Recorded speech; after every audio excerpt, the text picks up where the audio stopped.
April has felt like a cool breeze amongst the humidity, a warm hug amongst the panic. Instead of unwelcome surprises, I experienced small miracles daily.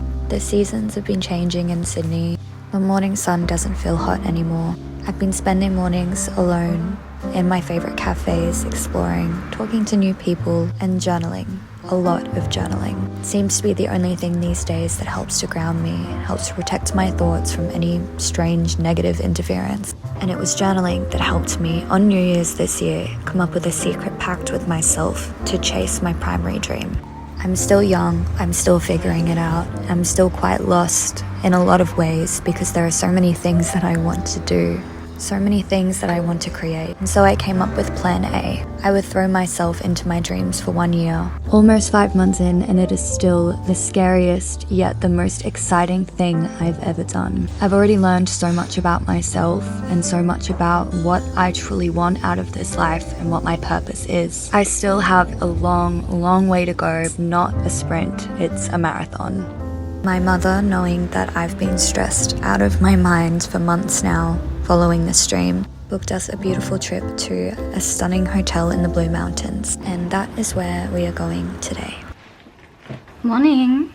It's Tuesday. It's the day we are going to the mountains today for a beautiful, peaceful, much needed escape. I don't want to say escape from reality actually, because it doesn't feel like that. It's more about like regrounding and reconnecting. When I moved to Sydney, I used to ask so many people like, oh, you must go to the Blue Mountains all the time. Like, how amazing to be living so close to something like so precious. And everyone would just be like, oh, like I've never been. Or some people just aren't as interested, which is like so fine, but I don't know. Maybe I'm weird. I have gotten ready, just having a coffee, and then going to head on to Central Station, get a coffee probably. There's a really good cafe there that does really good iced lattes. I'm going to bring my journal and my book on the train. I'm almost finished reading this, called The Unseen by Catherine Webb.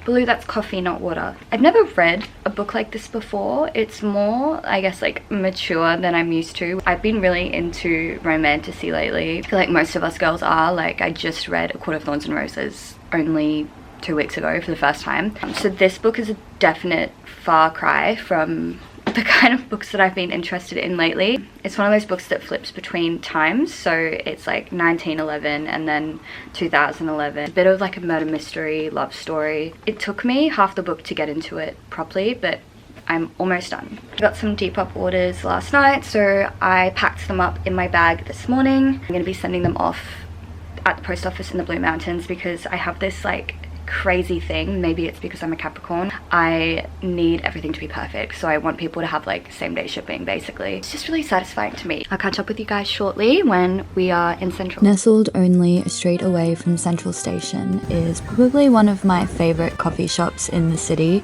It's unsuspecting, quite small, but the coffee there is fantastic and the people are so lovely. After getting our coffees, we headed over to Central Station to wait for the train to arrive. We had about 20 minutes to kill before packing our things and getting on the carriage. The trip itself is about 2 hours, maybe 2.5 hours. It gave me time to finish my book, and then suddenly we were there. The Carrington Hotel sits sprawling on a hilltop in the center of Katoomba. The building is 140 years old and primarily untouched from its original state.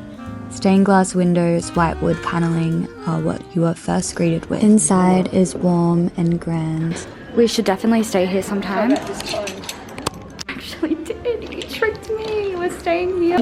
Just did the sneakiest check-in ever. Oh my god. Oh my god. Do we have to open this? Oh yeah. Oh my gosh, I've never used one of these before. Yeah. Just do it again. Okay.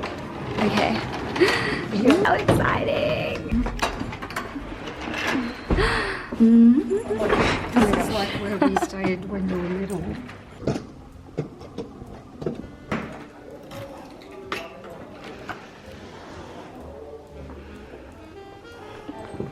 Oh, it's got a fireplace. You know what? This room reminds me of the room that I stayed in London. I really want to take you to this gallery.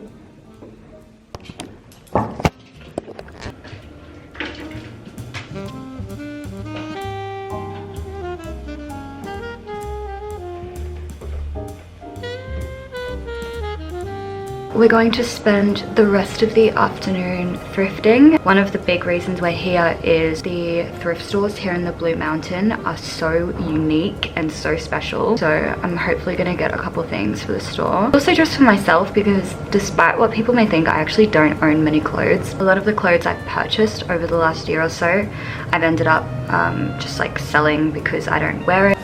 We had some time to relax before heading to the dining room for lunch, so I started a new book. This book is called The Rose Bargain, and I've already finished it as I'm saying this, and it was a very good book. And we just explored the hotel. I fell in love with the furniture. If you guys know me, I love anything vintage. Being in this building truly felt like I was stepping back in time. Everything felt untouched, and you could almost feel the history of the place. The lunchroom was so gorgeous. There was a fireplace and heaps of cute little cozy booths.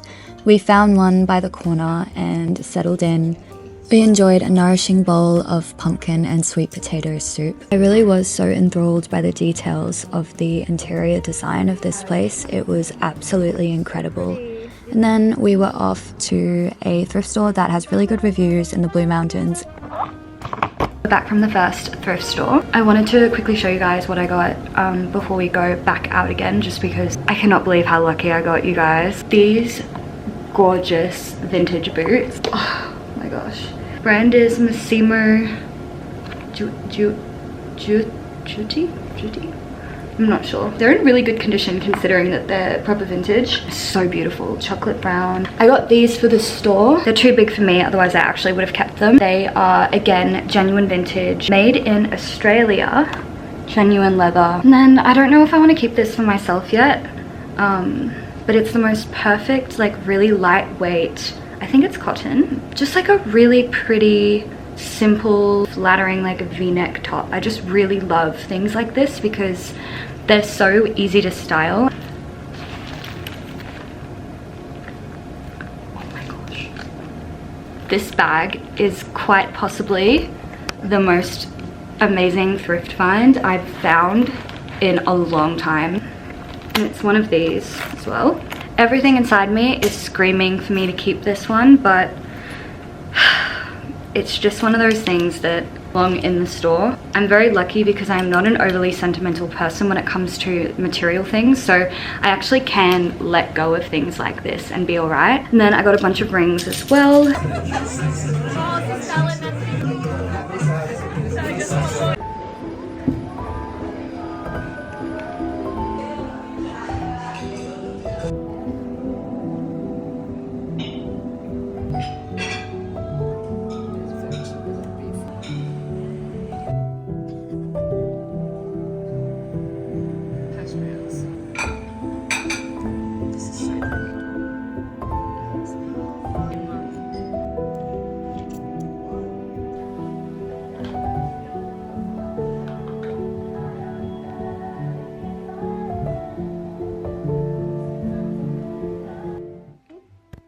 Morning guys, Wednesday today. We just had breakfast. We're about to go check some of the local thrift stores, and then I actually have a tarot reading.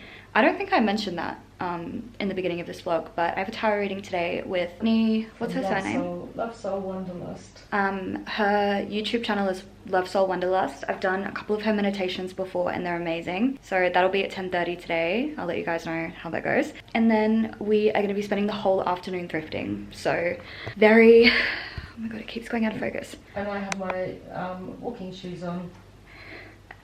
We'll go check out some of the thrift stores that are open. We also took some photos for the website this morning. How are you? Hi, I'm good. I'm so sorry. My reception was so slow. Are you totally fine? I'm good. How are you? What's going on? How can I help? So I'm going through a lot of change at the moment because what I'm doing right now is something on the creative side, and it's something that I've always loved, and it kind of contradicts what I did at uni and what I studied. I always come back to the same thing. I don't really feel as light and happy unless I'm doing something creative. So, but it's also very scary because I've had a lot of roadblocks in the past where it hasn't really worked out, or like something's happened to stop it. Because of that, I'm reevaluating other parts of my life as well. First time I'm doing something or starting a business alone, like just me and not having a partner and not having like other support system aside from my family. To say your creative project, what's your creation? What do you want to do? Just tell me that. Okay, so right now I've got a couple different phases, but my first one is I've created like an online, just curated but affordable thrift store, basically. When I was working in the thrift store, I learned so much about what people actually buy, the price points people are happy with, and I've curated like a really like stylized online store, basically. After the session, we decided to check out some more thrift stores in the area. The session was so insightful that I found myself consumed by thoughts of what we discussed. And as a result, I realized that I barely picked up the camera for the rest of the trip. Not something I'm proud of, but I guess my mind just needed it. It needed to be present. I might do a follow-up video talking about what I learned, but for now, thank you so much for watching. I love you guys. Be safe.